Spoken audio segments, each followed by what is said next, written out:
عوام کی اس صورتحال کی ایک پنجابی شاعر نے یوں منظر کشی کی ہے۔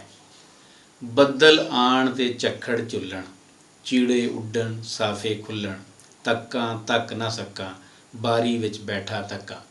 میلی ہوئی چادر چٹی، گلی گلی نی اڈدی مٹی، پھکاں پھک نہ سکاں باری وچ بیٹھا تکاں۔ لمیاں سوچاں پہراں پہراں، وگنی واہ سمیںیاں لہراں، ڈکاں ڈک نہ سکاں باری وچ بیٹھا تکاں۔ اس کا کچھ مفہوم اس طرح سے ہے کہ ظلم کے بادل آئے اور تیز ہوائیں چلیں، جس کے نتیجے میں عورتوں کے دوپٹے اور جوانوں کی پگڑیاں اچھلیں۔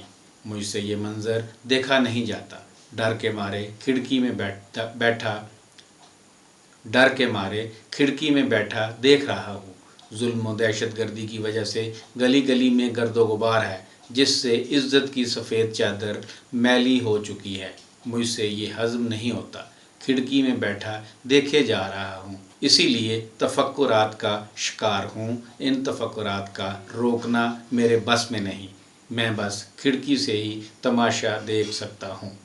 شاعر نے وطن عزیز پر ہونے والے جمہوری حملوں سے خوفزدہ عوام کی دیانتدارانہ منظر کشی کی ہے۔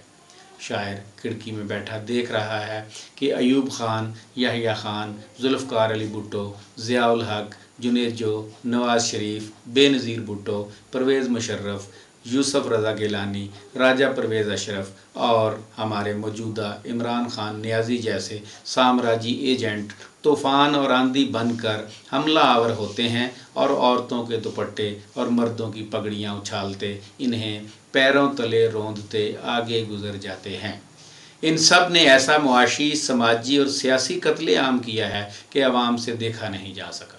ان جمہوری اور غیر جمہوری حملہ آوروں کی لوٹ کسوٹ کے باعث عزت داروں کی عزت خاک میں مل چکی ہے۔ ہر گھر میں صف ماتم بچھی ہوئی ہے۔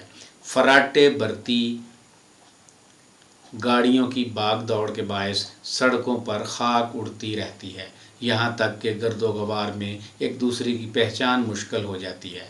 کسی کو بھی خوف کے مارے گھر سے باہر نکلنے کی جرت نہیں، بلکہ اگر کوئی ہمت کر کے گھر سے باہر آ بھی جاتا ہے تو اسے سماجی اور معاشی بدحالی کے خون میں لتھڑی لاشوں اور معصوموں کی چیخوں کی خوفناک فضا گھر لوٹنے پر مجبور کر دیتی ہے۔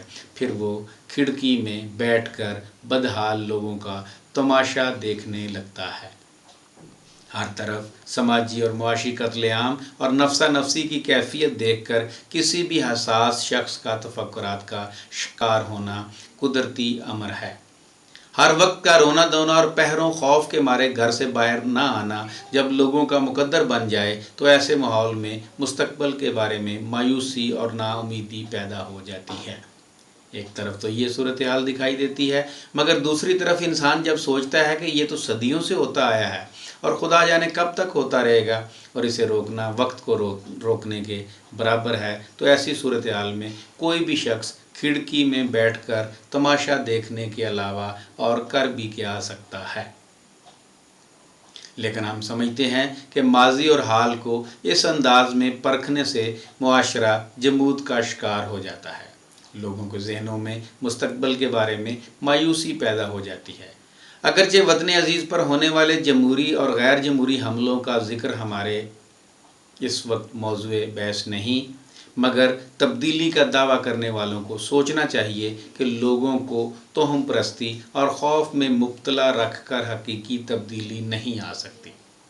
حکمرانوں کی طرف سے مایوس ہو جانے کے بعد کئی ادیبوں اور دانشوروں نے ماضی کا رونا رونے کی بجائے اس سے سبق حاصل کر کے حال میں زندہ رہنے کا درس دیا ہے، کیونکہ وہ سمجھتے ہیں کہ تاریخ تماشا بھکھاں دا، تہذیب کھڈونا رجاں دا، تنقید جگالی لفظاں دی، تشہیر سیاپا لجاں دا۔